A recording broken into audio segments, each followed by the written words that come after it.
Victoria Chen's hand was steady as she signed the divorce papers. 400 people watched in dead silence. Her mother-in-law, Diane, stood frozen, that triumphant smile dying on her face. "There," Victoria set down the pen. "Now let me tell you what I just took from you, Diane." "What?" Diane's voice cracked. "What are you talking about?" Victoria smiled. "Everything. Your house, your businesses, your reputation. I own it all." The champagne glass slipped from Diane's fingers and shattered. Before we dive in, hit that subscribe button and stay until the very end to see how this revenge unfolds. Comment what city you're watching from. I want to see how far this story goes. Now let's rewind to 3 hours earlier. "You're not wearing that." Victoria didn't turn from the mirror. Diane's reflection appeared behind her white gown, diamonds dripping from her neck, that look on her face. The one that said, "I own you." "I'm wearing exactly this," Victoria said. "It's red. It's vulgar. People will think you're a what, Diane?" Victoria turned slowly. "Say it." Diane's mouth thinned. "Marcus, tell your wife to change." Marcus appeared in the doorway. Tie half done. Eyes on the floor. "Victoria, maybe the navy dress would be—" "No." The word hung in the air like a slap. "Excuse me." Diane's voice went up an octave. "I said no." Victoria picked up her clutch. "We're leaving in 20 minutes. Be ready." Diane's face flushed red. "How dare you speak to me that way in my own— Your own what?" Victoria's smile was sharp. "Finish that sentence, Diane. I dare you." Something in Victoria's tone made Diane stop. Her eyes narrowed. "What's gotten into you?" "Clarity." Victoria walked past her. Finally. The car ride was silent. Marcus sat between them, scrolling his phone. Diane kept shooting Victoria looks, trying to figure out what had changed. Victoria stared out the window, counting down. 3 hours until Diane's world ended. 2 hours until Marcus realized who he'd married. 1 hour until 400 people watched a queen fall. Her phone buzzed. Text from Uncle Robert. "Everything's ready. You sure?" Victoria typed back. "Absolutely. Your father's proud of you. Tell him to watch the live stream."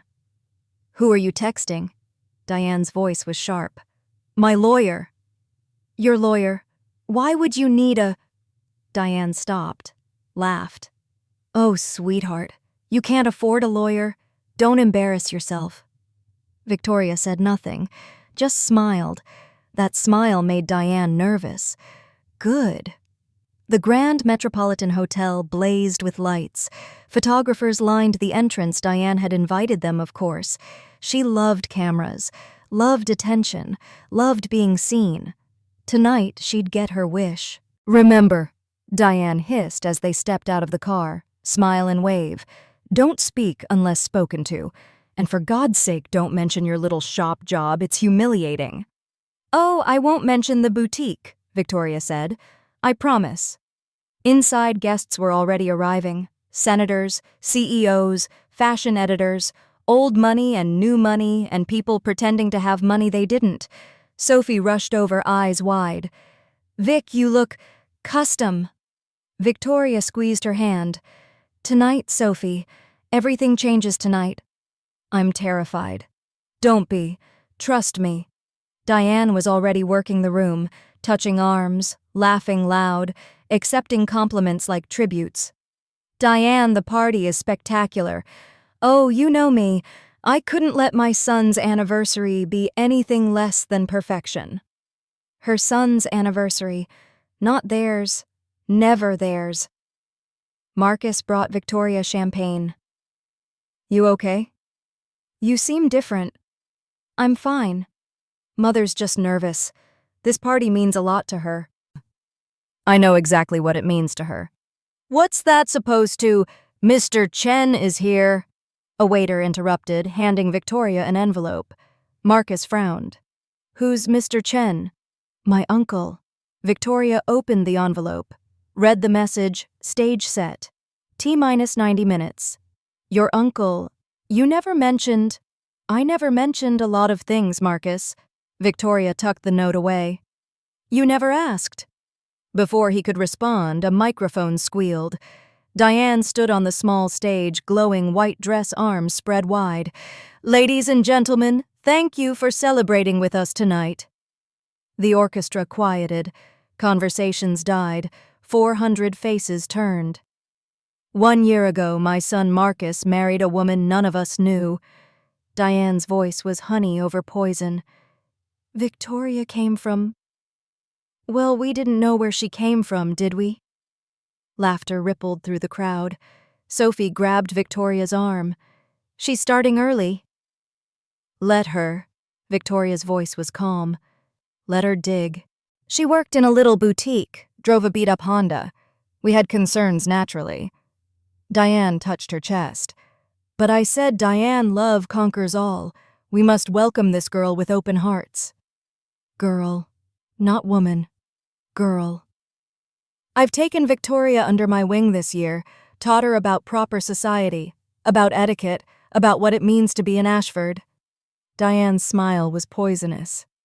"The poor dear tries so hard." Victoria's champagne glass didn't shake, didn't move.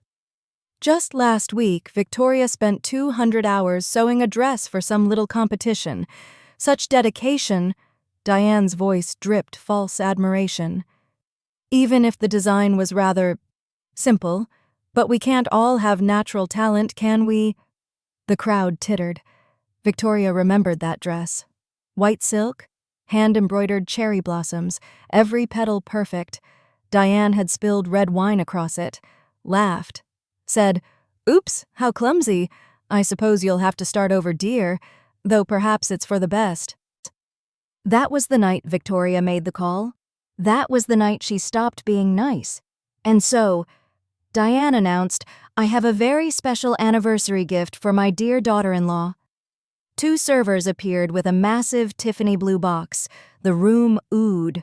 Victoria's heart didn't speed up, didn't slow, just beat steady, calm. "Open it, darling." Diane's voice carried across the ballroom. "This is something very, very special." Victoria walked to the stage, each step deliberate, controlled. She took the box, met Diane's eyes. Diane's smile was triumphant, victorious. "You have no idea what's coming," Victoria thought. The ribbon slid off, the lid lifted. Inside, on white tissue paper, lay divorce papers, notarized, dated, sticky notes marking signature lines. Gasps erupted. Someone dropped a glass. Phones came out. Cameras flashed. Diane's voice rang out. "Happy anniversary, dear. You're free now. Free to go back to wherever you came from." The room waited. Waited for tears. Waited for Victoria to break. Instead, she smiled. Not a sad smile. A genuine, delighted smile. "Thank you, Diane." Victoria's voice was clear. Strong. "This is perfect." Diane's smile flickered. "What?" "You've given me exactly what I needed." Victoria set the box down, pulled out her phone. "Now let me give you your gift." She sent one text now. The ballroom screens flickered. Diane frowned. "What is this, turn those off?"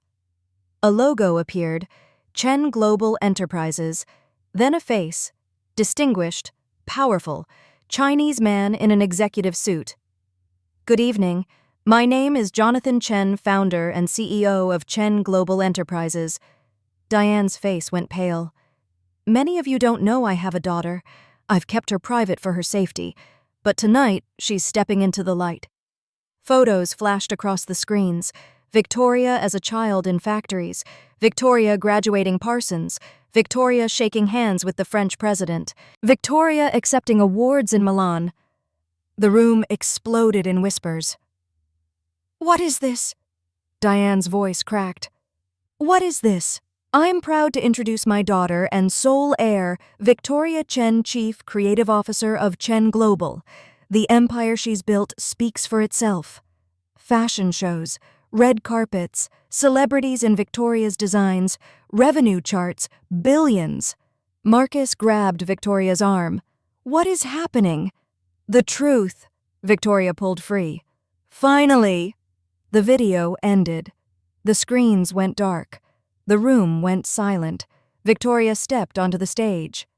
"Surprise," she said softly. "I'm not who you thought I was." Diane was shaking, actually shaking. "This is a trick. A joke. Some kind of—" "It's not a trick, Diane. I'm Victoria Chen. I've always been Victoria Chen." She turned to the crowd. "I hid who I was because I wanted someone to love me for me, not my father's money." "You lied," Diane shrieked. "You're a liar." "No, I just didn't tell you I was rich." Victoria's voice was steel. "You assumed I was poor. You treated me like garbage based on that assumption. That's on you." "Marcus." Diane turned desperately. Tell her, she can't, what, Diane?" Victoria's smile was cold. "Can't reveal who I really am." "Robert." Victoria nodded toward the crowd. A distinguished Asian man stepped forward carrying a briefcase. "Mrs. Ashford, I'm Robert Chen, senior partner at Chen Martinez and Associates, also Victoria's uncle."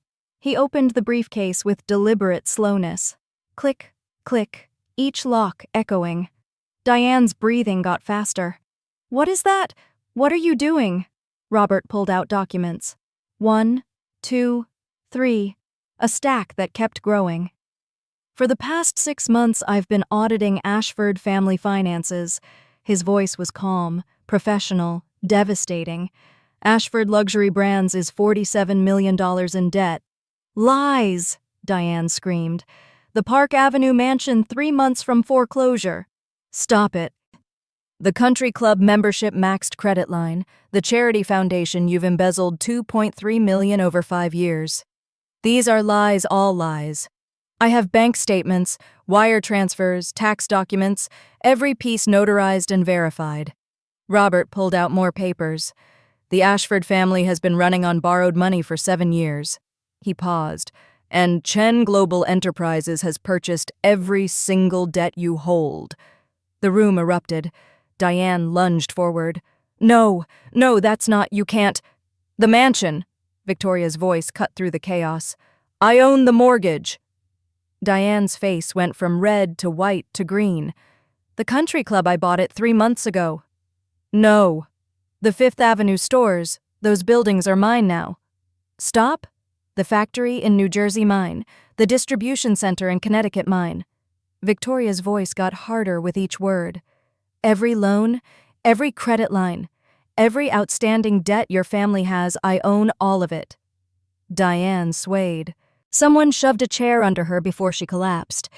"That's impossible," she whispered. "You're nobody." "I'm a billionaire, Diane." Victoria leaned down, voice soft, deadly. "My company generates $5.2 billion annually. We employ 40,000 people across 17 countries. I designed the dress the First Lady wore last month." She straightened. "I'm not nobody. I've never been nobody." "But you," Victoria's voice carried across the silent room, "you're bankrupt, powerless, nothing." "Marcus," Diane's voice cracked. "Do something." Marcus stood frozen, pale, staring at Victoria like she was a stranger. "I didn't know," he whispered. "I didn't know you were rich," Victoria finished. "Or didn't know your mother was bankrupting your family." "Which one is worse, Marcus?" He couldn't answer. "You made me cook for 20 people while you sat like a king," Victoria said. "You watched your mother criticize everything I wore, everything I said, everything I made. You never once defended me." "I didn't know." "You didn't ask." Victoria's voice cracked for the first time. "You never asked about my life, my dreams, my past. You were happy to have me as your mother's servant." Sophie stepped onto the stage, tears streaming. "She's controlled me my whole life, too. Sabotaged my college, forced me to marry Richard, used money to manipulate everyone." "Sophie, how dare you?" Diane tried to stand. "No, Mother." Sophie's voice shook but held. "How dare you?" Victoria pulled out a pen. The room held its breath. She picked up the divorce papers. "You wanted me to sign these in front of everyone," Victoria said. "So let's make it official." The pen moved across paper. Her signature. Bold. Clear.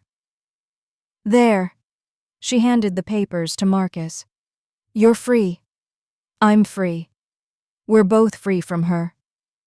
Marcus took them with shaking hands. Victoria, please, I'm sorry. I didn't know any of this.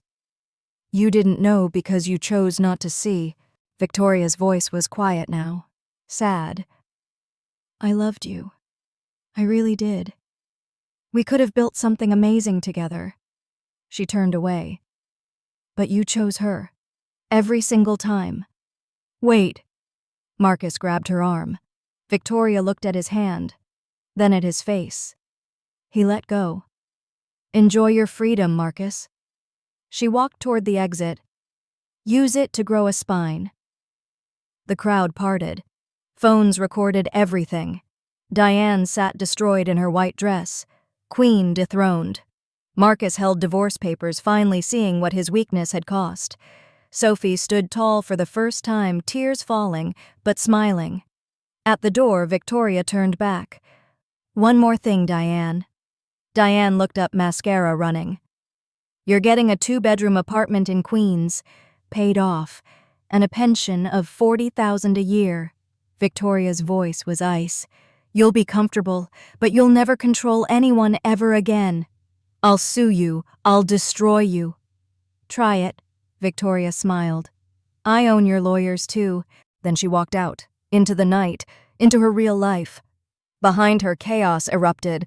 Guests swarmed Diane. Reporters shouted questions. Marcus stood frozen. Sophie grabbed Victoria's hand at the door. Thank you. You're coming with me, Victoria said. We have work to do. Outside, Victoria's real car waited. Not the beat-up Honda. A sleek silver Mercedes. Her driver opened the door. She slid inside. Her phone buzzed. Uncle Robert, Phase 1, complete. Ready for Phase 2. Victoria's fingers moved across the screen. Let's finish this. What's Phase 2, making sure she never hurts anyone again? Ever. She looked back at the hotel. Lights blazing. Chaos inside. The anniversary party had been Diane's grand finale. But what Diane didn't know. This was just Victoria's opening act. Phase 2 would make tonight look like mercy. Because the real revenge, that was just beginning. Victoria smiled and told her driver, Take me to the office. We have a lot of work to do before morning. The Mercedes pulled away from the hotel, away from the Ashford name, away from the girl who'd pretended to be poor, toward the woman who'd always been powerful. And Diane Ashford. She was about to learn what happens when you underestimate a quiet woman who's been planning your destruction for 6 months. The pen had been signed. The papers were filed. But Victoria Chen wasn't done. Not even close. The Mercedes hadn't even left the hotel driveway when Victoria's phone exploded with calls. Blocked numbers, society reporters, former friends who'd ignored her for 18 months, suddenly desperate to talk. She silenced it. Sophie sat beside her, still shaking. That really happened. We really just did that. We did. Victoria stared out the window. How do you feel? Terrified, free, sick to my stomach. Sophie laughed, but it came out choked. Is this what freedom feels like? Sometimes freedom hurts first. Victoria squeezed her hand. But it gets better. I promise. Her phone lit up again. This time she answered. Uncle Robert. The media's going insane. TMZ already has the video. It's trending on Twitter. His voice was calm, but she heard the edge. Diane's lawyer called. 3 times. What does she want? To negotiate. Victoria's laugh was cold. Tell her no. She's claiming emotional distress. Says you planned this to humiliate her. I planned this to stop her. There's a difference. Silence. Then Robert said quietly, Your father wants to see you. Tonight. I'm heading to the office now. Victoria. Robert's voice softened. Are you okay? She looked at her reflection in the window. Red dress. Perfect makeup. No tears. I'm better than okay. I'm done pretending. That's not what I asked. Victoria closed her eyes. Ask me tomorrow. She hung up. The car pulled up to Chen Global's headquarters, 52 floors of glass and steel. Her father had built this. Now it was half hers. "Wait here," she told Sophie. "This won't take long." The elevator ride to the top floor felt eternal. Victoria watched the numbers climb, thought about Marcus, about how he'd looked at her like she was a stranger. Good, she thought. He never knew me anyway. The doors opened. Her father stood waiting. Jonathan Chen, 63, silver hair, sharp suit. He'd built an empire from nothing, taught her everything. "Baba?" Victoria stepped out. He pulled her into a hug. Rare for him, public affection wasn't his style. "I watched," he said against her hair, "the whole thing. And," he pulled back hands on her shoulders, "I'm proud and worried." "Don't be. Victoria, you just declared war on one of the oldest families in this city. Diane has friends, connections, people who owe her favors." "Had friends, had connections." Victoria walked to the window. The city sprawled below. "She has nothing now. She has rage. That's dangerous." "So do I." Jonathan was quiet. "Then what's phase 2? Victoria turned. "Making sure she can never do this to anyone else." "How?" "The charity she ran, the foundation, she stole $2.3 million from it over 5 years. Victoria's voice hardened. "That money was supposed to help abused women, domestic violence survivors. Instead, Diane bought designer bags and spa weekends." Jonathan's expression darkened. "You're going public with the embezzlement." "Tomorrow morning, full press conference, every receipt, every wire transfer, every forged signature." Victoria crossed her arms. "And I'm donating $5 million to restart the foundation properly." "The media will crucify her." "Yes." "Victoria." Her father's voice carried warning. "There's revenge, and then there's destruction. Know the difference." "I do know the difference, Baba. Revenge would be leaving her homeless. Destruction would be pressing charges." Victoria met his eyes. "I'm giving her an apartment and a pension. That's mercy." "Then what's the press conference?" "Justice. For every woman she was supposed to help but stole from instead." Victoria's voice cracked slightly. "She used their pain for profit. That's unforgivable." Jonathan studied her face. "You're not doing this just for them." "No." Victoria looked away. "I'm doing it so she never has power over anyone again, ever." He nodded slowly. "When's the press conference?" 10 a.m., the plaza. "I'll be there." Victoria's phone buzzed. A text from an unknown number. "This isn't over. You'll regret this." D. She showed her father. "Diane," he asked. "Who else?" Victoria deleted it. "Let her threaten. She has no leverage." "Don't underestimate desperate people." "I'm not underestimating her. I'm neutralizing her." Victoria headed for the elevator. "Sophie's waiting. I need to get her settled." "Victoria." Her father's voice stopped her. "I know you loved him, Marcus. I know this hurts more than you're showing." She didn't turn around. "Tomorrow, Baba. Ask me how I feel tomorrow." The elevator doors closed before he could respond. Downstairs, Sophie had her phone out, scrolling with wide eyes. "Vic, you need to see this." The screen showed Twitter. #Ashford fallout was trending. #secret billionaire. #divorce revenge. Videos everywhere. The moment Victoria signed the papers, Diane's face going white, the documents on screen, Robert's calm recitation of debts. "There's more," Sophie whispered. She clicked a new post. It was from Diane's personal account posted 15 minutes ago, betrayed by a gold digger who lied her way into our family. "The truth will come out. Justice will prevail." Had defamation. Fraud. Victoria read it twice. Laughed. "She's calling you a gold digger." Sophie's voice rose. "You're worth billions." "She's desperate. Desperate people make mistakes." Victoria handed back the phone. "Let her post. Every word is evidence." They drove to Victoria's real apartment, not the modest one-bedroom she'd shared with Marcus. Her actual home, penthouse, panoramic views, 3,000 square feet of space she'd owned the entire time. Sophie stopped in the doorway.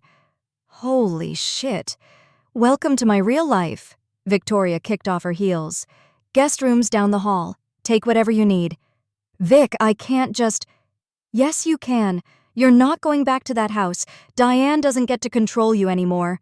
Sophie's eyes filled. What if I can't do this? What if I'm not strong enough? Victoria turned, took both her hands. You stood up to her tonight in front of 400 people. You're stronger than you think. I'm terrified. Good. Fear means you're doing something brave. Victoria pulled her into a hug. We're going to be okay. Both of us. Sophie cried then. 18 years of abuse, control, manipulation, all of it pouring out against Victoria's shoulder. Victoria held her and thought about Marcus. About how he'd never once held her like this when she cried. Never once asked what was wrong. Her phone rang. Marcus. She declined it. It rang again. Declined. A text appeared. Please, just talk to me. I need to explain. Victoria blocked the number. Was that him? Sophie pulled back, wiping her eyes. Doesn't matter. He's probably losing his mind. He had 18 months to stand up for me. He chose silence. Victoria headed to the kitchen. I'm done giving him chances. She poured 2 glasses of wine, handed one to Sophie. To freedom. To revenge. Sophie clinked glasses. They drank. Victoria's phone rang again. Different number. She answered. What? Mrs. Ashford, this is Detective Maria Santos, NYPD Financial Crimes Unit. The voice was professional, female, serious. We need to talk about the allegations against Diane Ashford. Victoria's heart sped up. What allegations? Your uncle, Robert Chen, filed a formal complaint this evening. Embezzlement, fraud, charity, misappropriation. We're opening an investigation. I didn't ask him to do that. He said you had evidence. Victoria looked at Sophie, made a decision. I do. Every transaction. 5 years' worth. We'll need those documents. Tomorrow, 10 a.m., I'm holding a press conference at the plaza. Come there. I'll hand everything over. Silence. Then, this is a police matter, Mrs. Ashford, not a media spectacle. It's Ms. Chen now, and this is both. Victoria's voice was steel. Diane Ashford stole from abused women, from domestic violence survivors. The public deserves to know. We can't have you compromising our investigation. I'm not compromising anything. I'm exposing it. Victoria stood. 10 a.m., detective. Be there or don't. But those documents are going public either way. She hung up. Sophie stared. The police are involved now. My uncle moves fast. Victoria scrolled through her contacts. Hit a name. Emily. It's Victoria Chen. Yes, that Victoria. I need you to set up a press conference. Tomorrow, 10 a.m., the plaza. National outlets. Tell them it's about the Ashford charity embezzlement. She paused. Trust me, they'll show up. Emily Chen, her cousin, former PR executive, now worked for Chen Global. Vic, are you sure about this going public with criminal allegations is necessary? Diane needs to face consequences. Your father, no. He will. Victoria ended the call. Her phone immediately rang again. Unknown number. She almost didn't answer. Hello? You bitch. Marcus's voice slurred. Drunk. You fucking bitch. Victoria's hand tightened on the phone. Goodbye, Marcus. Wait, don't hang up, please. I need to talk to you. You're drunk. I'm devastated. My whole life just exploded. His voice cracked. You lied to me. You lied about everything. I didn't lie. I just didn't tell you I was rich. Same thing. No, Marcus. It's really not. Victoria's voice was calm, cold. I wanted you to love me for who I am, not what I have. I did love you. You loved the idea of me, the quiet, grateful girl who'd put up with your mother's abuse. Victoria walked to the window. The real me. You never bothered to meet her. That's not fair. You watched your mother ruin my dress. 200 hours of work. You said nothing. I didn't know. You watched her make me serve at parties, watched her call me trash, watched her humiliate me over and over. Victoria's voice rose. And you did nothing. Nothing, Marcus. Silence. Then, I'm sorry. I know you are. Now, when it's too late. Victoria's throat tightened.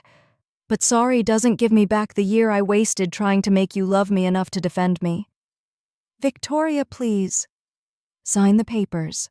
Move on. Become whoever you're supposed to be without her controlling you. Victoria's voice softened slightly. But you and me, we're done. She hung up. Sophie was crying again. God, Vic, he really didn't deserve you. No. Victoria wiped her own eyes angrily. He didn't. They sat in silence drinking wine, watching the city lights. At midnight, Victoria's phone buzzed, an email from Diane's lawyer. Ms. Chen, my client wishes to negotiate a settlement regarding today's unfortunate events. She's willing to drop her defamation claims in exchange for your public retraction and return of all Ashford properties. Please respond within 24 hours. Sincerely, Gerald Whitmore Esquire. Victoria read it aloud to Sophie. Sophie snorted. She thinks you'll back down. She's delusional. Victoria typed a response, Mr. Whitmore. Tell your client, I'm not returning anything. Tell her to watch the news tomorrow at 10 a.m. Tell her the police will be very interested in her accounting practices. And tell her she's lucky I'm not pressing charges myself. Yet. Victoria Chen. She hit send. That's going to make her insane, Sophie said. Good. Angry people make mistakes. At 1 a.m., another text from an unknown number. You think you've won? You have no idea what's coming, Victoria showed Sophie. That's definitely her. Sophie's voice shook. What if she tries something? She's desperate, Vic. Desperate people are dangerous. Let her try. Victoria's jaw set. I have security. Lawyers, the entire NYPD Financial Crimes Unit on speed dial now. She stood. She has nothing but rage and empty threats. But lying in bed an hour later, Victoria stared at the ceiling and wondered if she'd pushed too far. Diane had been humiliated publicly, bankrupted, exposed. Cornered animals were dangerous. Her phone buzzed at 2 a.m. She grabbed it expecting another threat. Instead, I'm outside your building. Please. Just 5 minutes. Marcus. Victoria's heart lurched. She got up, went to the window. Down on the street, Marcus stood under a streetlight, looking up. She watched him for a long moment, then closed the curtains and went back to bed. At 3 a.m., she finally fell asleep. At 6 a.m., her phone woke her. Her father. Turn on the news. Victoria grabbed the remote. Every channel showed the same thing. Diane Ashford giving an interview from her mansion's front steps. Mascara streaked, hair wild, looking broken and desperate. That woman destroyed my family, Diane sobbed to the cameras. She lied her way into our lives. She seduced my son for his money. And when we discovered the truth, she took everything. Everything. The reporter asked, but Ms. Chen claims you were bankrupt, that she legally purchased your debts. Lies, all lies. Diane's voice rose to a shriek. She fabricated documents. She's trying to steal our legacy. What about the embezzlement allegations? Diane's face went white. What embezzlement? There is no embezzlement. This is slander, defamation, my lawyers will. The feed cut to the studio. The anchor looked stunned. That was Diane Ashford recorded just moments ago. We'll continue to follow this developing story. Victoria's phone rang. Uncle Robert. You saw. I saw. She's unraveling. Completely. Which makes the press conference even more important. Robert's voice was grim. Detective Santos called me. They want all the evidence. Today. They'll have it. 10 a.m. Victoria, there's something else. He paused. Diane called me personally. 30 minutes ago. What did she want? To offer me money. A lot of money. To make this disappear. Victoria's blood went cold. She tried to bribe you. With funds she doesn't have. I recorded the call. It's evidence of obstruction. Send it to Detective Santos. Already did. Robert's voice hardened. She's going down, Victoria. All the way down. Good. Victoria hung up, looked at Sophie, who'd appeared in the doorway. Diane's on TV, Sophie said quietly, looking insane. I know. Part of me feels bad for her. Don't. Victoria's voice was sharp. She did this to herself. I know, but she's still my mother. Victoria softened. You're allowed to have complicated feelings, Sophie. She's terrible and she's your mother. Both things can be true. Sophie nodded, eyes wet. What happens now? Now? Victoria checked her watch. Now we get ready for the press conference. Now we make sure everyone knows exactly who Diane Ashford really is. And after, Victoria smiled. Thin, hard. After we rebuild. Her victims get justice, you get your freedom, and I get my life back. What about Marcus? Victoria thought about him standing outside her building at 2 a.m., thought about 18 months of choosing his mother over her, thought about how he'd looked at her last night like a stranger. Marcus made his choice a long time ago, she said finally. Now he gets to live with it. At 9 a.m., Victoria stood in front of her closet, choosing armor. Not the red dress from last night. That had made its statement. Today called for something different. She pulled out a white suit. Crisp, perfect, expensive. The opposite of everything Diane thought she was. Sophie appeared dressed in simple black. Ready. Almost. Victoria fastened her watch. $300,000 on her wrist. Are you? No, but I'm doing it anyway. They rode to the plaza in silence. Victoria's hands were steady. Her heart was not. Outside, reporters swarmed, cameras everywhere, microphones thrust forward. Ms. Chen, is it true you're pressing charges? Ms. Chen, where's your husband? Ms. Chen, what about the embezzlement? Victoria walked through them like they didn't exist, head high, back straight. Inside the plaza's conference room, 50 reporters waited. Detective Santos stood in the back. Uncle Robert sat front row. Emily had set up a podium. A screen, documents stacked neatly. Victoria approached the microphone. The room went silent. She looked at the cameras, thought about every woman Diane had stolen from, every person she'd controlled, every life she'd damaged. My name is Victoria Chen, she began, and I'm here to tell you about Diane Ashford's 5-year theft from domestic violence survivors. Somewhere across the city in a mansion she no longer owned, Diane Ashford was watching, and her world was about to end. Victoria's voice was steady as she clicked to the first slide. A photo of the Ashford Foundation's homepage appeared, smiling women, children, the tagline, Hope for Tomorrow, Help for Today.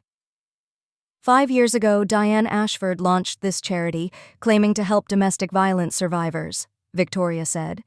She hosted galas, she gave speeches, she accepted donations from people who believed they were helping women escape abuse. She clicked again. Bank statements filled the screen. This is where that money actually went. The room leaned forward. Hermes handbags, $17,000. Spa retreat in Bali, $23,000. Private jet to Paris, $41,000. Victoria's voice got harder with each item. All charged to the foundation's account. All in the same month, the foundation claimed it couldn't afford to house 3 women fleeing their abusers. A reporter gasped. Cameras flashed. Over 5 years, Diane Ashford embezzled $2.3 million. Money that should have saved lives went to designer shoes and luxury vacations. Detective Santos was writing furiously. Victoria clicked to the next slide. Emails. Diane's personal account to the foundation's accountant. Mark these expenses as outreach programs. Victoria read aloud. The donors will never check. They trust me. The room erupted in shocked murmurs. I have every receipt, every wire transfer, every forged signature. Victoria's hands gripped the podium, and I'm turning all of it over to the NYPD today. Ms. Chen, a reporter stood. Did you know about this when you married Marcus Ashford? No, I discovered it 6 months ago during my investigation into the family's finances. Why wait until now? Because I needed proof, documentation, evidence that would hold up in court. Victoria met the reporter's eyes, and because I needed Diane to feel secure enough to keep stealing. Another reporter jumped up. You let her continue embezzling? I tracked every transaction. No money left the account without my knowledge, and every dollar she took is being returned to the foundation as of this morning. Victoria nodded to her uncle. Chen Global has deposited $5 million to restart the foundation properly. Every victim Diane turned away will be contacted and offered assistance. What about Mrs. Ashford's claims that you fabricated these documents? Victoria's smile was ice. Detective Santos has the originals. She's welcome to verify their authenticity. Santos stood. The NYPD takes financial crimes seriously, especially those targeting vulnerable populations. We'll be conducting a thorough investigation. Will charges be filed? Someone shouted. That's not my decision, Victoria said. That's up to the district attorney. Her phone buzzed in her pocket. She ignored it. Ms. Chen, your mother-in-law, gave an interview this morning claiming you seduced her son for money. How do you respond? Victoria laughed. Actually laughed. I'm worth $5.2 billion. Marcus's trust fund was worth $8 million. Do the math. The room erupted in laughter. Then why marry him? Victoria's smile faded. Because I loved him. Because I wanted someone to love me for who I am, not what I have. Because I was naive enough to believe that would be enough. And now I know better. More questions flew. Victoria answered them mechanically, professionally. But her mind was elsewhere. On Marcus, who'd called 17 times this morning. On Diane, who was probably watching this live. On the year she'd wasted trying to be someone she wasn't. One more question, Victoria said, raising her hand. The room quieted. This isn't about revenge. This is about justice. Diane Ashford hurt people. Real people with real trauma who needed real help. She used their pain for profit. Victoria's voice cracked slightly. That's unforgivable, and I'm making sure she never has the power to do it again. She stepped away from the podium. The room exploded with shouted questions. Victoria walked straight to Detective Santos. Everything's in these folders. 5 years of records, bank statements, emails, recorded phone calls. Santos took them. We'll need you to come to the station. Give an official statement. When? Today, this afternoon. I'll be there. Victoria turned to leave. A reporter blocked her path. Ms. Chen, do you have any message for Diane Ashford? Victoria looked directly at the camera.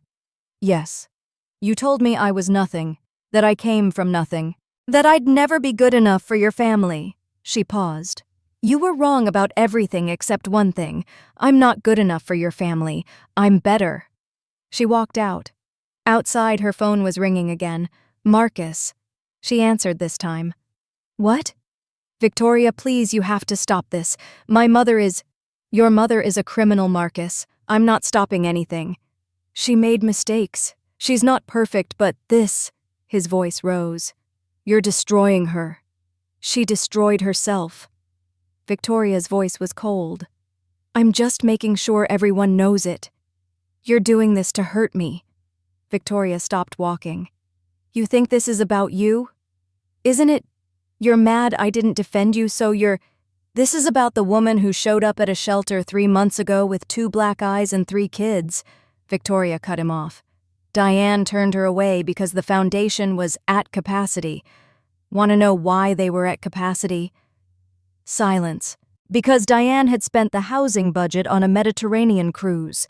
Victoria's voice shook with rage. That woman went back to her abuser. He put her in the hospital 2 weeks later. She almost died, Marcus, because your mother wanted a tan. I didn't know. You never know, You never ask. You just defend her blindly and expect everyone else to deal with the consequences, Victoria was shouting now. People stared. She didn't care. Well, I'm done dealing with it. She's facing consequences, finally. Victoria, please. She hung up, blocked the number. Sophie was waiting by the car, pale. That was intense. Get in. They drove in silence for 5 minutes. Then Sophie said quietly, My mother called me. 37 times. Don't answer. I won't. But Vic, Sophie's voice cracked. What if she hurts herself? What if this pushes her to... Don't! Victoria's voice was sharp. Don't let her manipulate you with suicide threats. It's what she does. It's how she controls people. What if it's real this time? Then she'll call someone who can actually help her, not her daughter who she's abused for 28 years. Sophie was crying. I know you're right. I know she's terrible, but she's still my mom and You don't have to stop loving her, Sophie. You just have to stop letting her hurt you.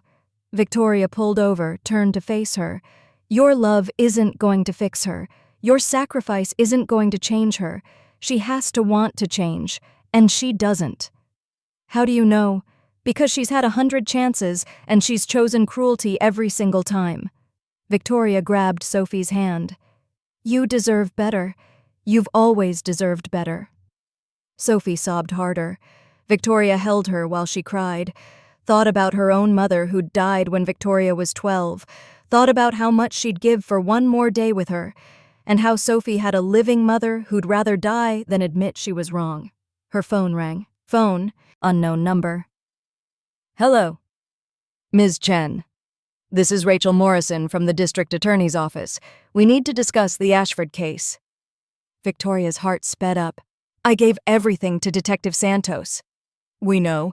We're expediting the investigation. Given the public nature of the allegations, we need to move quickly.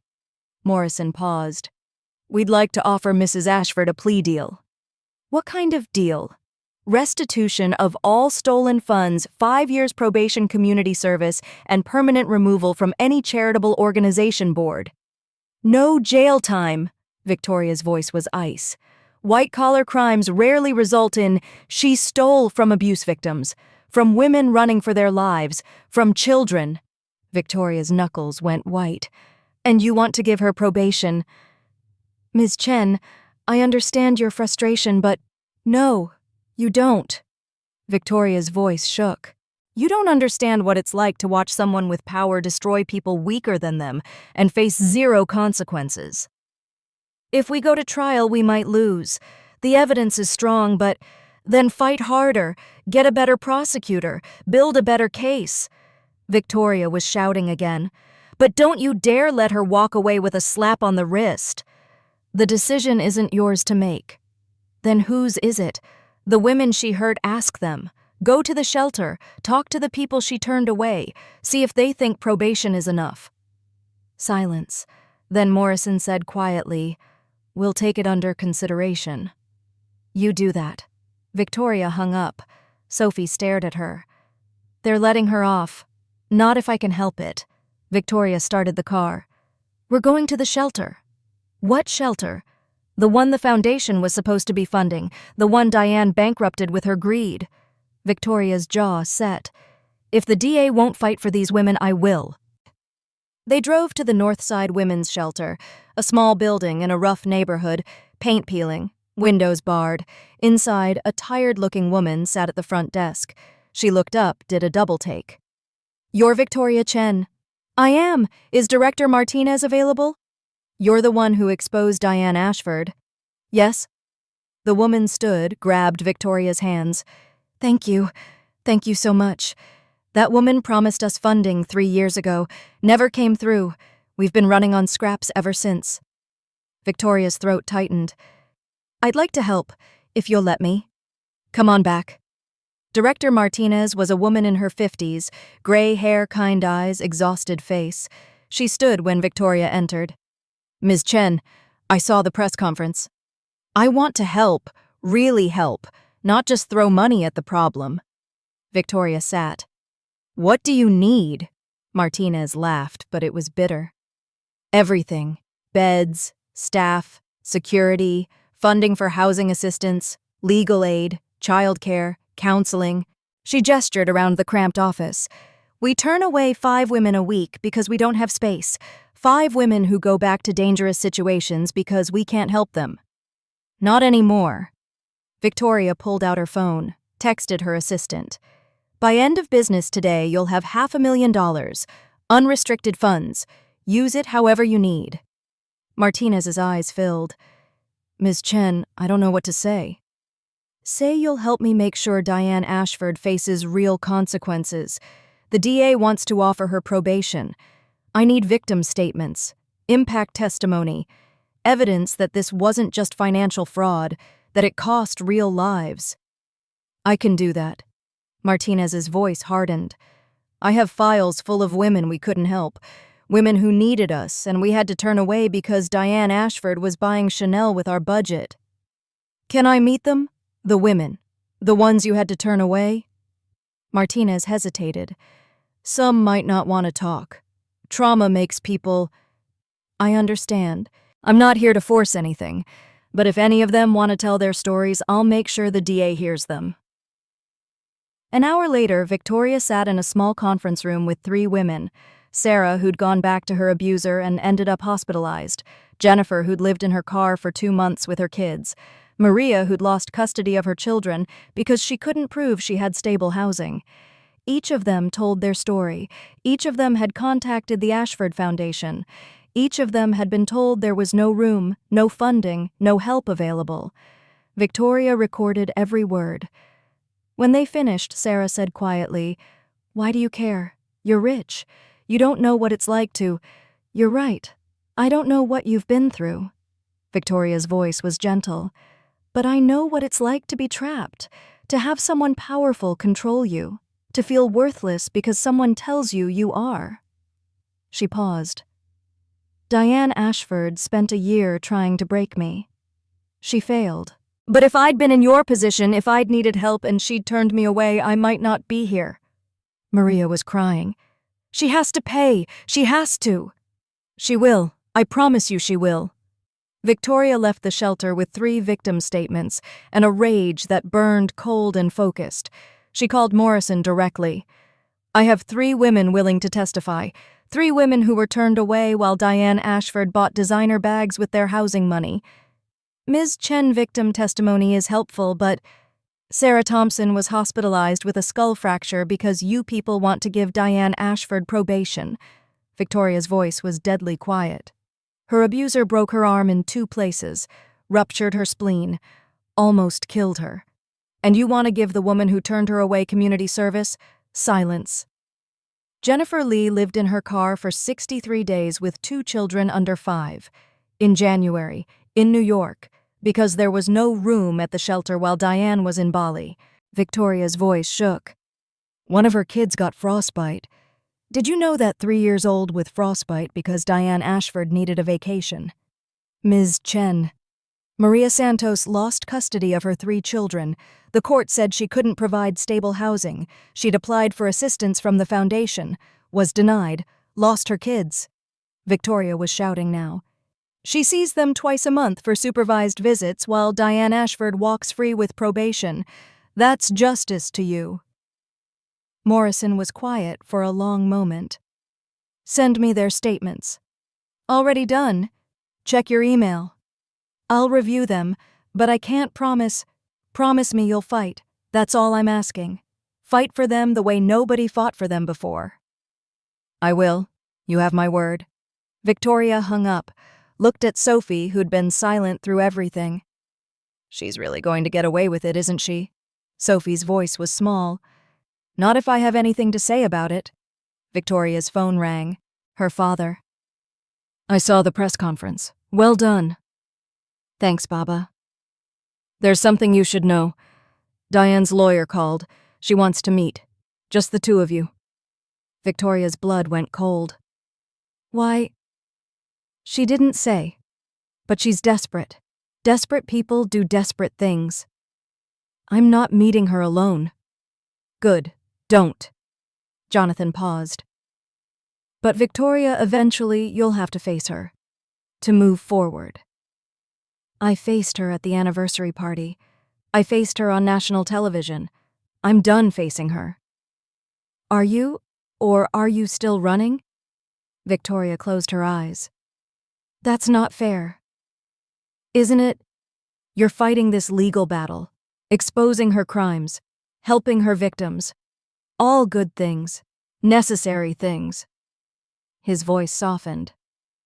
But you haven't actually confronted her. Not about what she did to you personally. The divorce is confrontation enough. The divorce is paperwork. I'm talking about closure. I don't need closure. I need her in jail. Jonathan sighed. You're my daughter, stubborn as hell, just like me. But take some advice from an old man who's fought a lot of battles. Revenge without resolution leaves you hollow. I'll take hollow over vulnerable. Noted. But think about it. He paused. Also, Marcus is at the office.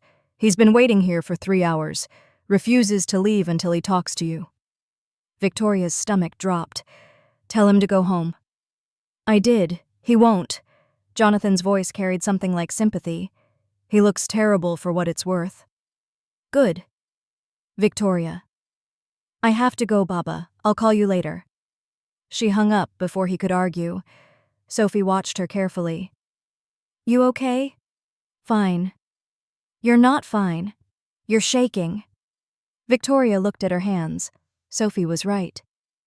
He doesn't deserve your energy, Sophie said softly. He made his choice. I know. So why are you still thinking about him? Victoria's laugh was hollow. Because I wasted 18 months loving someone who didn't love me back enough to defend me.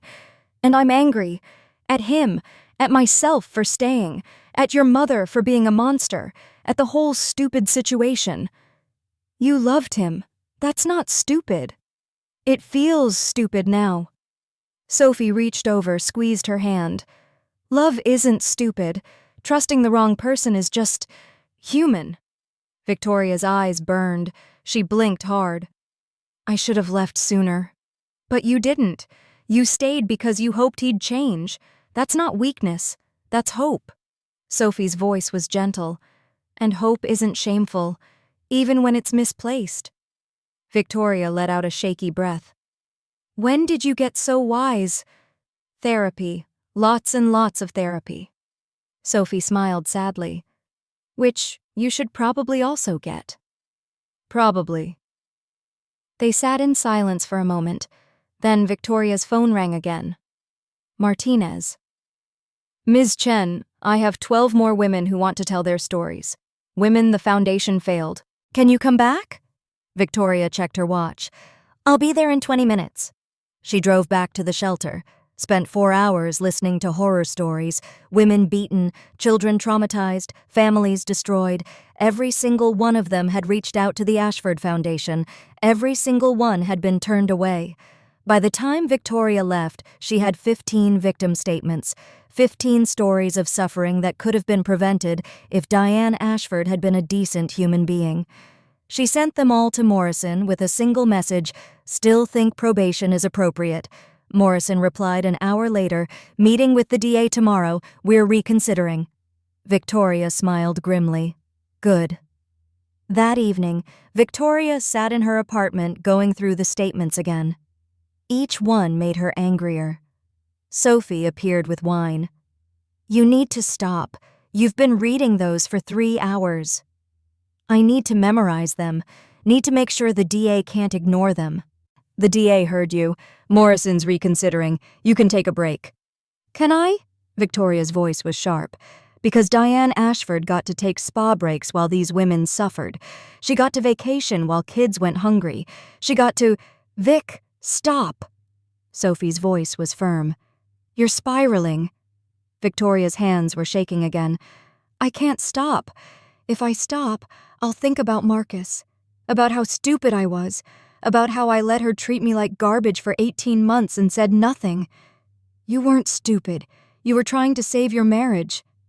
My marriage was never worth saving, Victoria's voice cracked. He never defended me, not once, not when she made me cook, not when she ruined my dress, not when she humiliated me in front of his friends.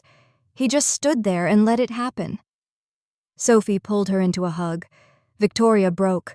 All the anger, all the hurt, all the rage she'd been holding for 18 months came pouring out. She sobbed against Sophie's shoulder while Sophie held her and said nothing. Just held her.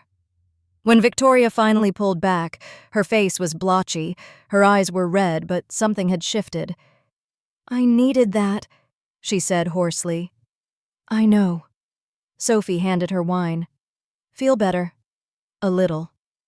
Victoria drank. "Still want her in jail, though." "Obviously," Sophie smiled. "But at least now you've cried. That's healthy, therapeutic even." Victoria's phone buzzed, a text from an unknown number. "I know what you're doing. You won't get away with this. I have friends, power, connections. You're nothing. You'll always be nothing. D."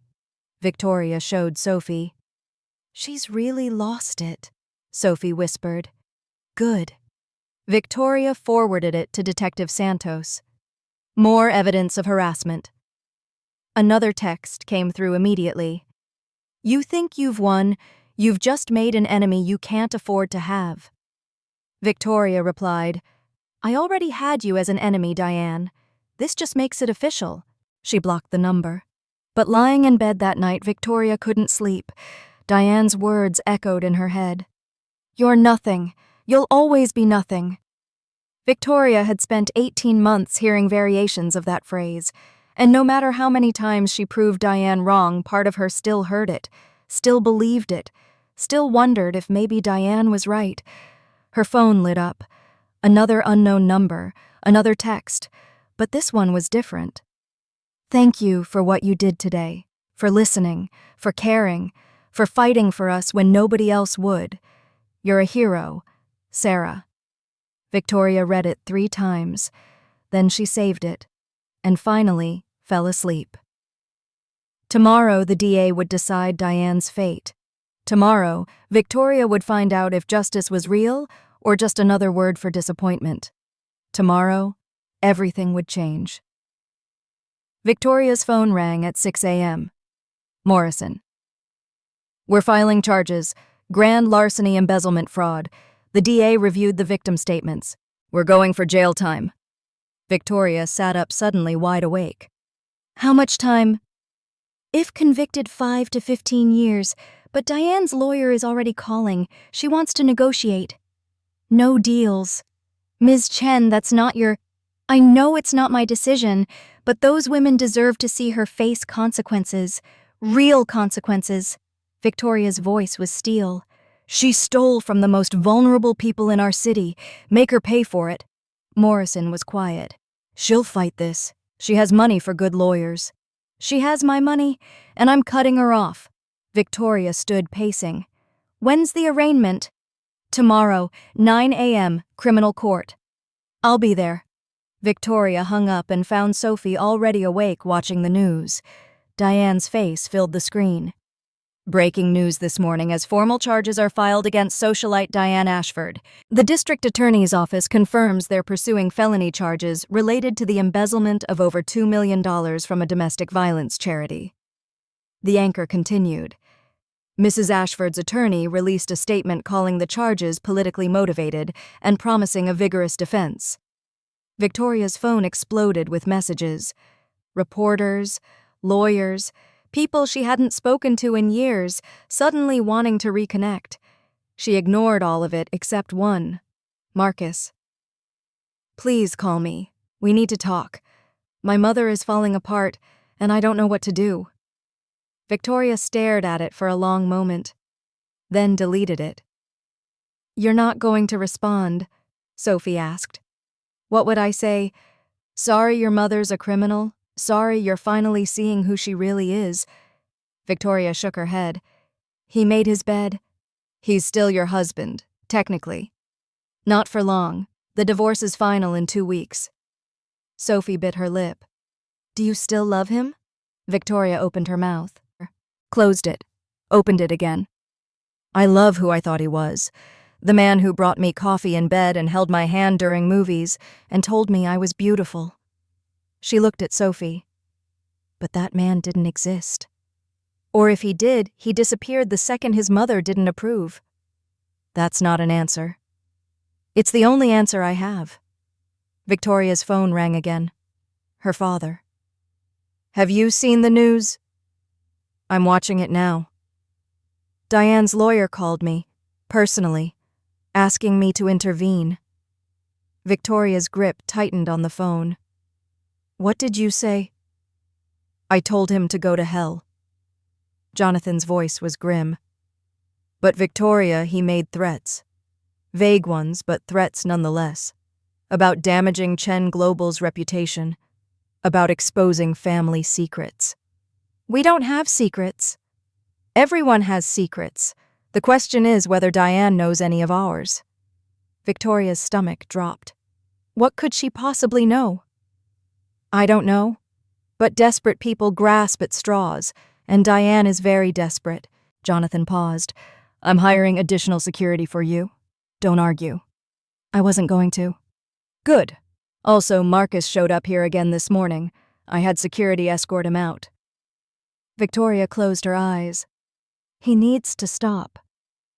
He's grieving. His whole life is imploding. That's not my problem. Isn't it? Jonathan's voice was gentle. You loved him once. That doesn't just disappear. It does when he proves he never loved you back.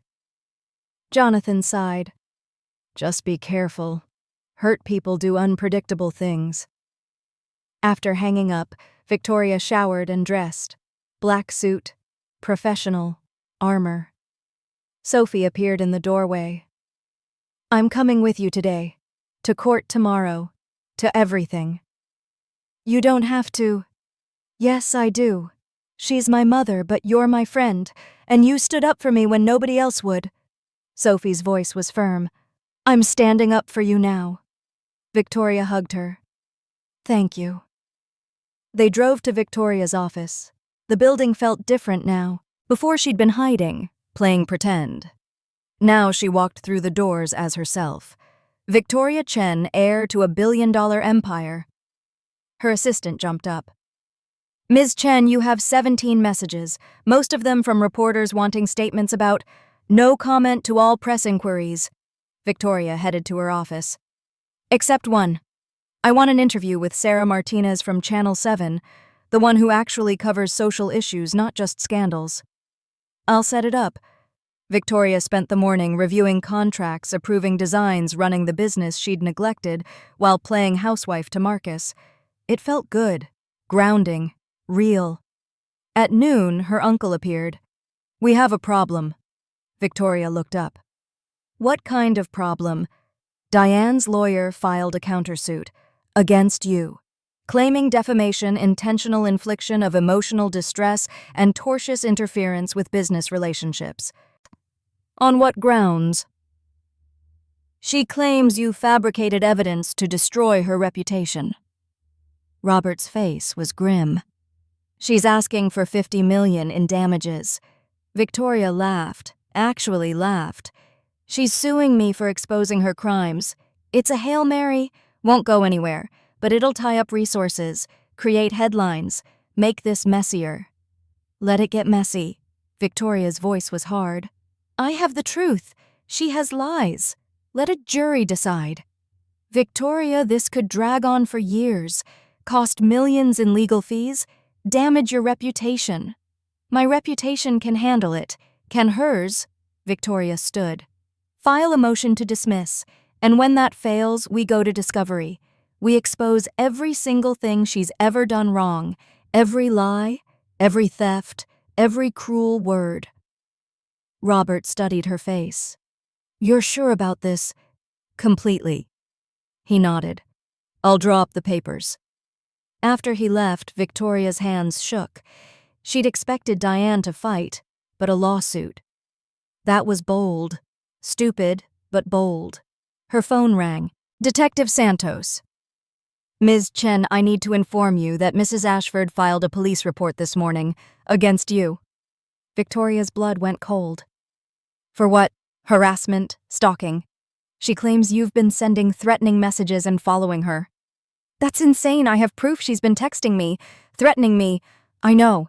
I have your forwarded messages, but she's claiming you fabricated those. Santos sighed. Look, I know it's bullshit, but I have to investigate. It's protocol. So what happens now?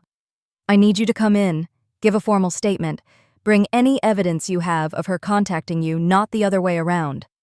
When? Today, if possible. Victoria checked her watch. I'll be there in an hour. She hung up and screamed.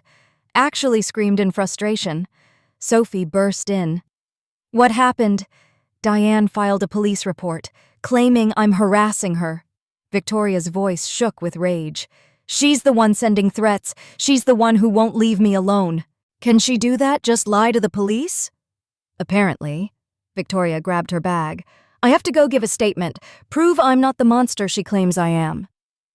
At the police station, Victoria sat across from Detective Santos and calmly presented every text, every email, every voicemail Diane had sent.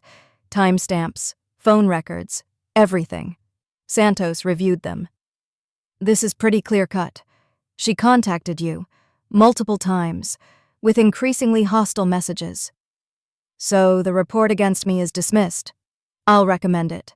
But Ms. Chen, you need to understand something. Santos leaned forward.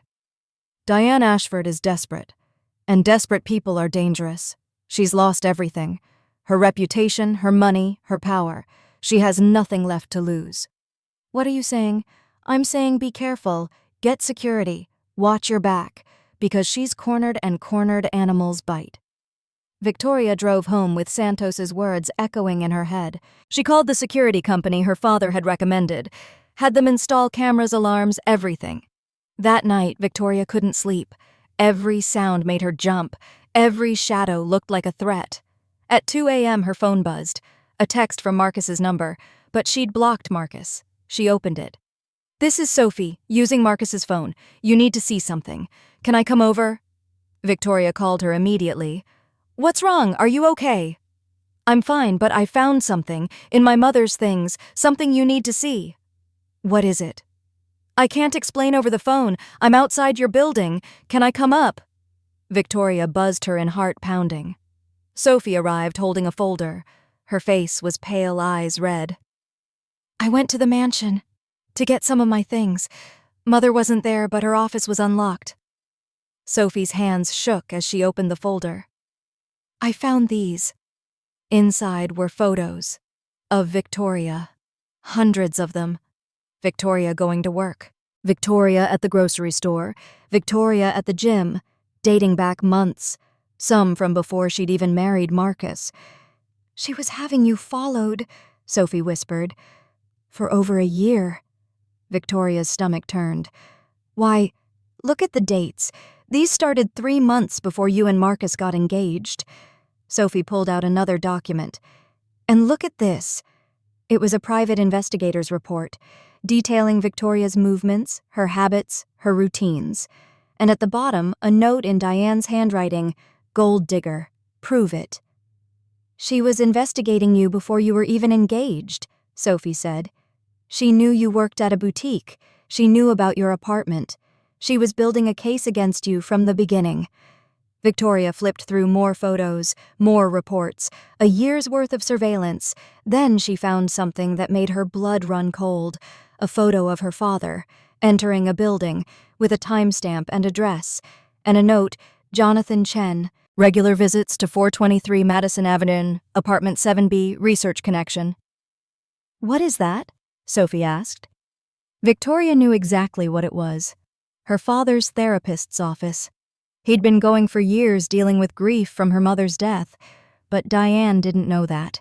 She thought she'd found something scandalous. Victoria kept flipping. More photos. Her father with various people. Business meetings taken out of context. Normal interactions made to look suspicious. She was investigating your whole family, Sophie breathed. Looking for dirt, for leverage. Did she find anything? I don't know. But, Vic, these photos, some of them are from last week. She's still having you followed. Victoria's phone rang. Unknown number. She almost didn't answer. Hello. Heavy breathing. Then a voice. Diane's voice. Slurred. Drunk. "You think you've won. You think you've destroyed me." "Diane, how did you get this number?" "I have friends. Real friends. Not like you. You have nothing. Nobody." "I'm hanging up now." "I know about your father," Diane hissed. "I know his secrets. I know what he's hiding." Victoria's hand tightened on the phone. "You don't know anything." "Don't I? 423 Madison Avenue. Apartment 7B, every Tuesday and Thursday." "Who is she, Victoria? Who's your father cheating with?" "He's not cheating, you psychotic." "Prove it, or I go public. I tell everyone Jonathan Chen has a mistress. I ruin him like you ruined me." "You're insane." "I'm desperate. There's a difference." Diane's laugh was unhinged. "You want to know what desperation looks like? Keep pushing me. Find out." The line went dead. Victoria stared at the phone hands shaking. Sophie grabbed her arm. "What did she say?" "She thinks my father's having an affair. She's threatening to go public with it." "But he's not right." "No, he sees a therapist. Has for years. But if Diane spins it the right way, creates doubt, plants seeds." Victoria's voice trailed off. "She could damage his reputation, the company's reputation, everything he's built." "So what do you do?" Victoria looked at the photos spread across her coffee table, evidence of a year-long stalking campaign, evidence of obsession, evidence that Diane Ashford was far more dangerous than anyone realized. "I call Detective Santos, right now. This is stalking. This is harassment. This is evidence." She made the call. Santos arrived 40 minutes later with 2 other officers. They photographed everything, bagged it as evidence, took Victoria's statement about the phone call. "This is serious," Santos said. "Stalking harassment, possibly witness intimidation given the timing with the criminal case. I'm issuing a restraining order. Diane Ashford can't come within 500 feet of you or your family." "Will that stop her?" "It should. If she violates it, she goes to jail immediately. No bail." After the police left, Victoria sat in silence. Sophie made tea they didn't drink. "She's not going to stop," Sophie said finally. "You know that, right? She's going to keep fighting until what? Until she destroys me, until she wins." Victoria's laugh was bitter. "She can't win.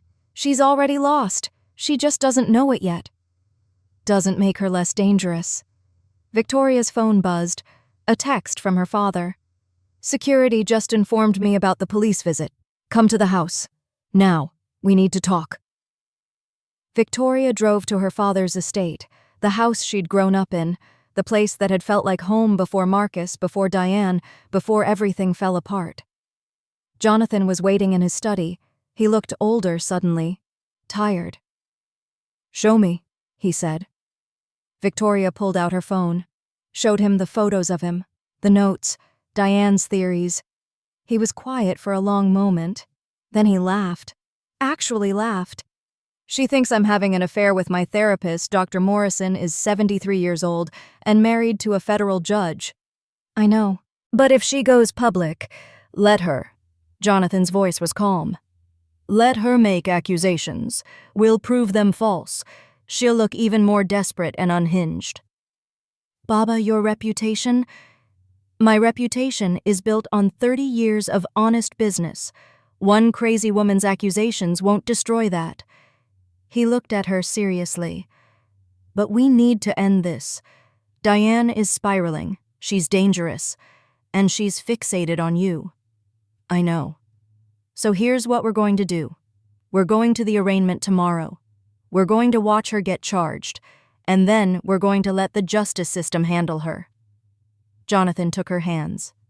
"No more press conferences. No more public battles. We step back and let her destroy herself." "What if that's not enough?" "It will be, because she's her own worst enemy." He squeezed her hands. "Trust me." That night, Victoria tried to sleep but couldn't. Every sound was Diane breaking in. Every shadow was a threat. At 4 a.m. she gave up, made coffee, sat watching the city wake up. Her phone buzzed. Sarah from the shelter. Ms. Chen, I'm sorry to text so early, but I thought you should know. Someone broke into the shelter last night. Victoria's heart stopped. Is everyone okay? Everyone's fine, but they trashed my office, destroyed files, took the computer with all our records. The victim statements, the ones about Diane. Gone. All of them. Victoria's hands shook with rage. I have copies, digital backups, everything. She can't erase what she did. I know, but it's scary, Vic. Whoever did this, they knew exactly what they were looking for. They only touched files related to the Ashford Foundation. Did you call the police? They're here now. They think it's connected to Diane's case. It is. This is witness intimidation, obstruction of justice. Victoria was already getting dressed. I'm coming there. Don't talk to anyone until I arrive. She drove to the shelter as the sun rose, police cars everywhere, crime scene tape. Director Martinez looked shaken. Thank God you backed everything up, Martinez said. If those statements were really gone, they're not, I have them, and now Diane's facing even more charges. Victoria called Detective Santos. Someone broke into the women's shelter, destroyed files related to the Ashford case. This is obstruction. We're already investigating, but Ms. Chen, we need proof it was Diane, or someone working for her. Check the security footage. The cameras were disabled, professionally. Victoria's blood ran cold. She hired someone who knows how to break in without leaving evidence. Possibly, but without proof, then find proof she's escalating, first stalking now, breaking and entering next. What violence? Ms. Chen, I understand your frustration. No, you don't. You're not the one being stalked. You're not the one she's threatening. Victoria's voice cracked. She's desperate and dangerous, and she's not going to stop. Silence. Then Santos said quietly, I'll put a detail on your building. Plainclothes officers, 24/7, until this is resolved. Thank you. Victoria hung up. Looked at Sophie, who'd come with her. She's really lost it. Completely lost it. What if she comes after you directly? Sophie's voice shook. What if the restraining order doesn't stop her? Then she goes to jail, immediately. That might not be soon enough. Victoria thought about the photos, the surveillance, the break-in, the escalating threats.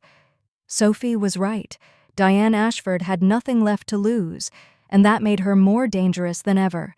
At 8 a.m., Victoria's lawyer called. The arraignment's in an hour. Are you ready? Ready. There's going to be media. Lots of it. Diane's playing the victim card hard. Her lawyer's already given 3 interviews about how you've orchestrated a witch hunt. Let them spin it however they want. The facts speak for themselves. Just be prepared. It's going to be a circus. Victoria arrived at the courthouse to find exactly that. Cameras everywhere. Reporters shouting. Protesters with signs both supporting and condemning Diane. Victoria walked through them with her head high, Sophie beside her, her father on her other side. Inside the courtroom, Diane sat at the defense table. She looked terrible, hair unwashed, face gaunt, eyes wild. When she saw Victoria, something flickered across her face. Rage, hatred, fear. Victoria met her eyes and didn't look away. The judge entered. Everyone stood. The People versus Diane Ashford. Case number. The proceedings blurred together. Charges read, Diane pleading not guilty. Bail set at $1 million. Diane's lawyer stood. Your Honor, Mrs. Ashford is not a flight risk. She's lived in this city for 40 years. She's also facing 15 years in prison and has significant overseas connections, the prosecutor countered. Bail is appropriate. The judge agreed. Bail set. Bail. Trial date scheduled for 3 months out. Diane was led away in handcuffs. As she passed Victoria, she leaned in and whispered, This isn't over. Victoria whispered back, Yes, it is. You just don't know it yet. Outside, reporters swarmed. Ms. Chen, how do you feel seeing your former mother-in-law arrested? Justice is being served. That's all I have to say. Do you think she'll be convicted? I think the evidence speaks for itself. What about her countersuit against you? Victoria smiled. Cold. Hard. I welcome it. Discovery should be very interesting. She walked away, leaving chaos behind. In the car, her father said, "You handled that well." "I'm tired of handling things. I want this over." 3 months until trial. Then it will be. 3 months. 90 days of waiting, of looking over her shoulder, of wondering what Diane would do next. Victoria closed her eyes and wondered if 3 months was enough time for Diane to completely self-destruct, or enough time for her to do something truly unforgivable. The answer came 2 weeks later. Victoria was in a meeting when her phone rang. Detective Santos. She excused herself and answered. "Diane Ashford violated the restraining order. She's in custody." Victoria's heart hammered. "What happened?" "She showed up at your office building. Security stopped her in the lobby. She was screaming, demanding to see you. Had a knife in her purse. The room spun. A knife. 4-inch blade. She claims it was for self-defense, but given the restraining order and the threats..." Santos paused. "She's not getting bail this time. She's being held until trial." Victoria sat down hard. She really tried to... We don't know what she intended, but she's not getting the chance to find out. Santos's voice softened. "You're safe now. She can't hurt you." After hanging up, Victoria sat in silence. Sophie found her there 20 minutes later. "Vic, what's wrong?" "Diane showed up. At my office. With a knife." Sophie's face went white. "Oh my God."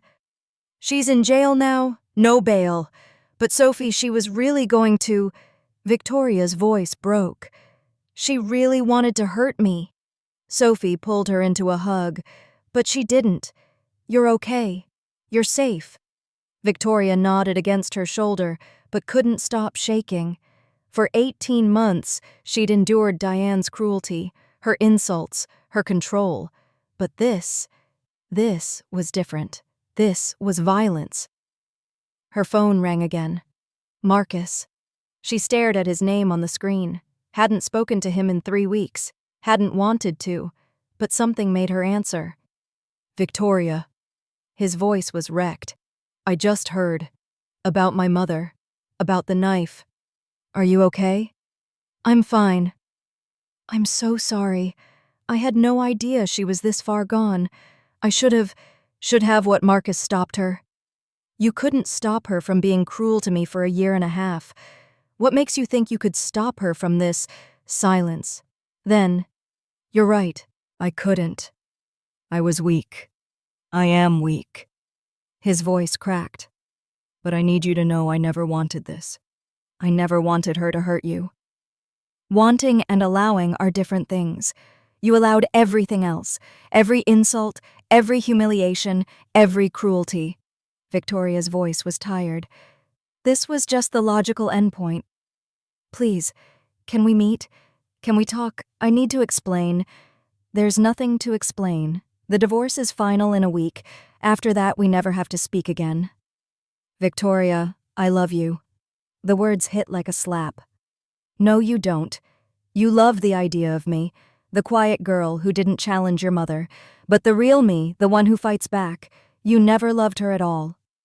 She hung up. Sophie watched her carefully. "How do you feel?" "Empty." Victoria looked at her hands. "I thought hearing him say he loved me would feel like something. Vindication, maybe, or pain. But I just feel... empty." "That's grief. The death of what you hoped it could be." "When does that stop hurting?" "I'll let you know when I find out." Sophie's smile was sad. "I'm grieving too, the mother I wished I had, the one who might have loved me enough to change." They sat together in silence, 2 women mourning the families they'd lost, the lives they'd left behind.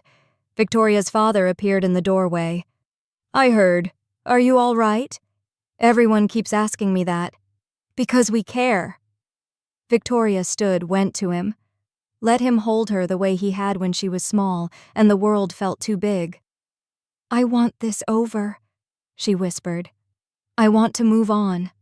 Soon. The trial's in 2 months. After that, you're free." But freedom felt distant, abstract, Hard to imagine. That night, Victoria couldn't sleep. She kept thinking about the knife, about what Diane had planned, about how close she'd come to real danger. Her phone buzzed. A text from an unknown number. "This is Marcus's lawyer. He wants to contest the divorce. Claims duress and fraud. Court date scheduled for next week." Victoria stared at the message in disbelief. Then she called her uncle. "Marcus is contesting the divorce," Robert swore. "On what grounds?" "Duress and fraud, apparently." "He signed the papers willingly, in front of 400 witnesses. He has no case." "Tell that to his lawyer." "I will, first thing tomorrow." Robert paused. "Victoria, this is a stalling tactic. He's trying to delay the inevitable." "Why, what does he gain? Time? Hope? Maybe he thinks if he drags this out, you'll change your mind." "I won't." "I know, but he's desperate. His mother's in jail. His family name is destroyed. You're all he has left." "That's not my problem." "I know, but expect him to fight. He's got nothing else." The court hearing was brutal. Marcus sat across from Victoria looking broken. His lawyer argued that Victoria had manipulated Marcus, lied about her identity, trapped him in a marriage under false pretenses. Victoria's lawyer demolished every argument in under 10 minutes. "Mr. Ashford signed a prenuptial agreement. He signed divorce papers willingly. Ms. Chen never forced him to do anything. If anyone was manipulated in this marriage, it was Ms. Chen by his mother." The judge agreed. "Petition denied. The divorce stands. Final decree will be issued within 7 days." Marcus's face crumpled. "Victoria, please." She walked out without looking back. Outside, reporters swarmed again. "Ms. Chen, how does it feel to officially be divorced?" "Liberating." "Any message for your ex-husband?" Victoria paused, looked directly at the camera. "I hope he finds happiness, real happiness, the kind that doesn't require controlling others or letting himself be controlled. He deserves better than what his mother taught him to accept." She meant it. Somewhere under the anger and hurt, she genuinely hoped Marcus would be okay, just not with her. The weeks before Diane's trial passed in a blur. Victoria threw herself into work, redesigned the foundation, hired new staff, personally interviewed every woman seeking help to make sure they got it. Sophie thrived. Her designs were getting attention. She'd started dating a kind man who owned a bookstore, someone who made her laugh, someone who didn't remind her of their mother. "He wants to meet you," Sophie said one morning over coffee. "Why?" "Because you're important to me. Because you saved my life." Sophie's eyes were bright. "I told him everything. About Mother. About the abuse. About how you stood up for me when nobody else would." "What did he say?" "That you sound like a badass." Victoria laughed. Actually laughed. It felt good. The trial began on a cold November morning. The courtroom was packed. Media, victims, people who'd donated to the foundation and felt betrayed. Diane sat at the defense table looking small, defeated, nothing like the woman who'd terrorized Victoria for 18 months. The prosecutor's opening statement was devastating.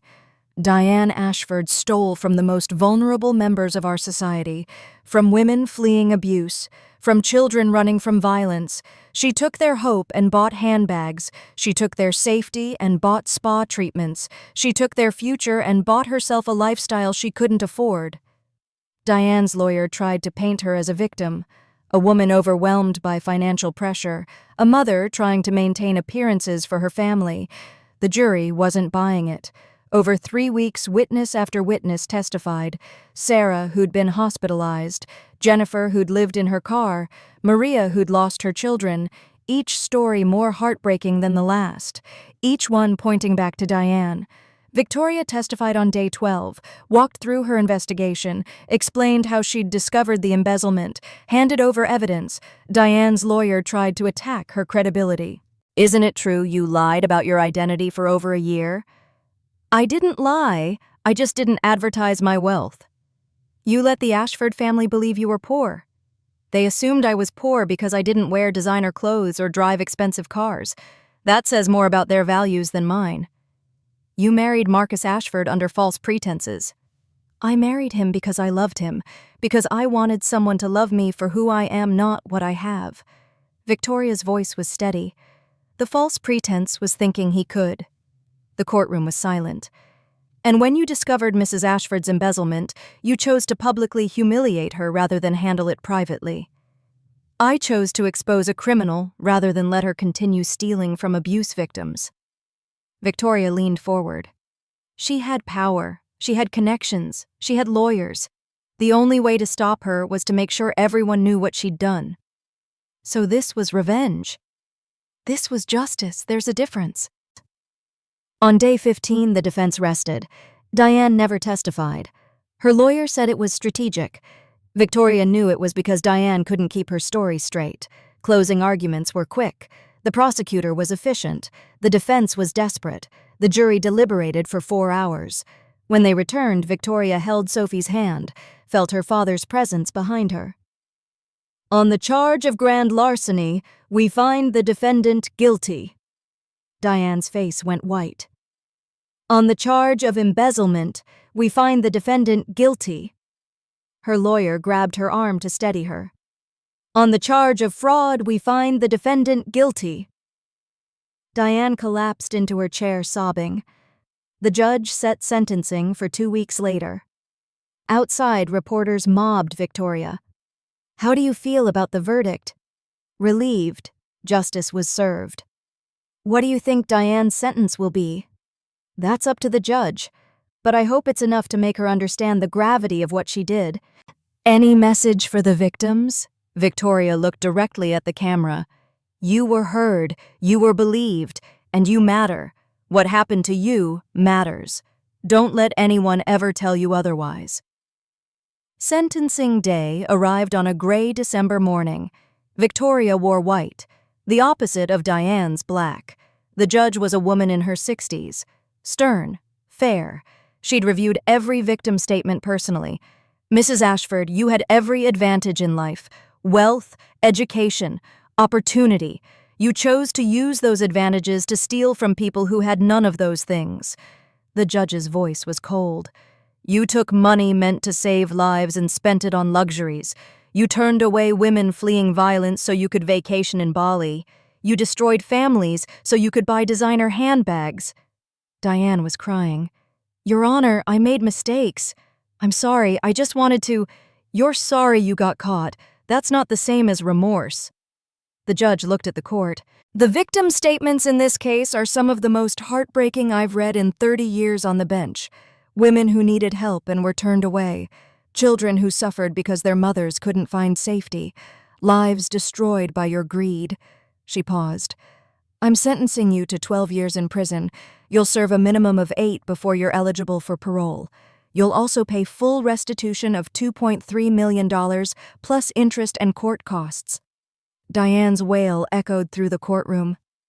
Additionally, you are permanently barred from serving on any charitable organization board. You will never again have access to funds meant to help others. The gavel came down. Diane was led away in handcuffs, still crying, still protesting her innocence. Victoria felt nothing. No joy, no satisfaction, just exhaustion. Outside, Sarah from the shelter hugged her. Thank you. Thank you for fighting for us. You fought too. You all did. But you made them listen. Sarah's eyes were wet. You made them care. One by one, the other women approached, thanked her, hugged her, told their stories of what came after, how they'd found housing jobs safety, how they'd escaped.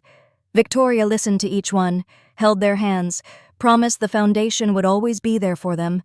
When the crowd finally dispersed, only Sophie and her father remained. It's over, Jonathan said quietly. Finally over. Is it? Victoria looked at the courthouse. She's in prison, but the damage is still there. The women she hurt are still hurting. The families she destroyed are still broken. But they're healing, because of you. Her father put his arm around her. You gave them something Diane never could. hope. That night, Victoria stood in her apartment looking out at the city. Sophie had gone to dinner with her boyfriend. Her father had returned to his estate. For the first time in months, she was truly alone. Her phone rang. Unknown number. She almost didn't answer. "Hello." "Victoria," Marcus's voice. Quiet. Broken. "I heard about the sentencing. 12 years. She deserves it. What she did was—" He trailed off. "I'm sorry. For all of it. For not defending you. For choosing her over you. For being weak when you needed me to be strong." Victoria was quiet for a long moment. "I forgive you." "You do?" He sounded shocked. "Not for you. For me. Because carrying that anger is exhausting. Because I want to move on." She paused. "But forgiveness doesn't mean I want you back. It just means I'm done being angry." "I understand." His voice cracked. "I'm in therapy now. Trying to figure out who I am without her controlling me. It's hard." "It is. But it's worth it." "Yeah." Silence. Then, "I hope you're happy, Victoria. I hope you find someone who deserves you, who defends you, who loves the real you." "I hope you find that too." They hung up. Victoria realized she meant it. She really did hope Marcus found happiness, just far away from her. 6 months later, Victoria stood at the opening of the new Ashford Foundation headquarters. Bright, modern, built specifically to help survivors. Sarah Martinez was the new director.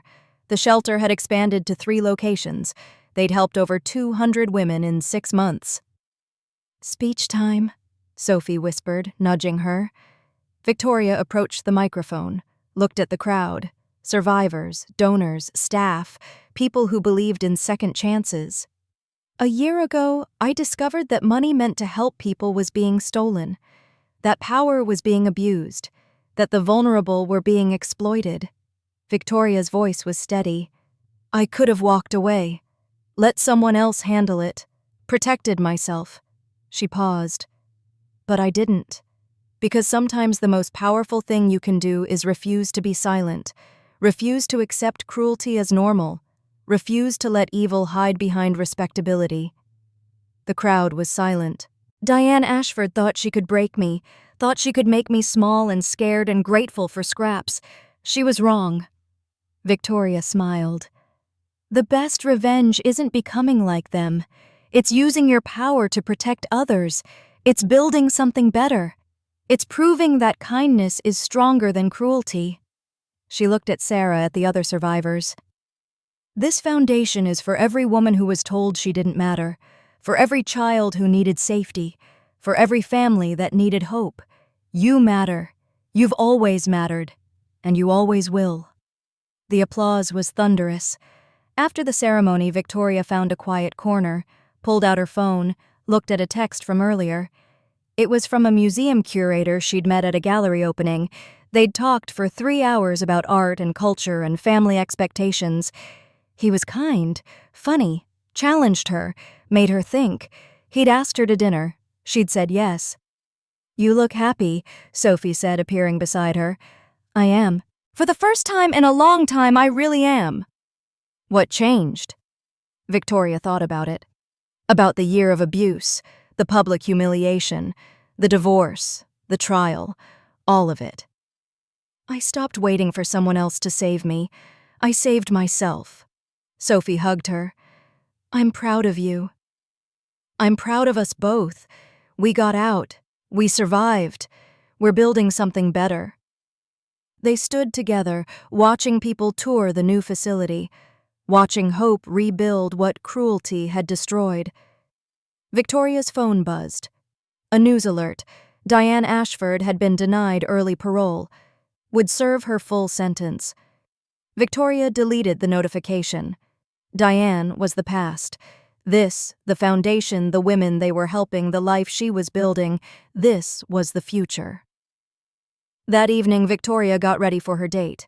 wore a dress she'd designed herself, let her hair down, looked at herself in the mirror.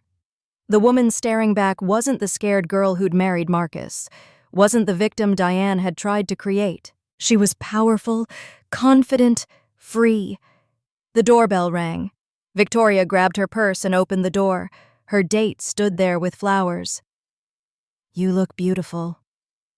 "Thank you." She took the flowers, put them in. Water grabbed her coat.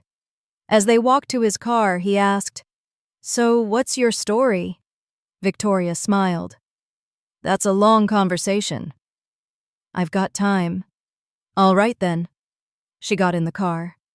"But fair warning, it involves a monster-in-law, a secret identity, and a very public revenge." He laughed. "Now I'm definitely interested." As they drove away, Victoria looked back at her building one last time, thought about everything that had happened, everything she'd survived, everything she'd become. Diane had tried to break her and failed. Marcus had tried to keep her small and failed. Society had tried to shame her and failed. Because Victoria Chen was never meant to be small or scared or silent. She was meant to be exactly who she was, powerful, brave, unapologetically herself. And anyone who couldn't handle that didn't deserve a place in her life anyway. The divorce papers were signed. The trial was over. The foundation was thriving. Victoria Chen was finally completely, absolutely free, and she was never looking back.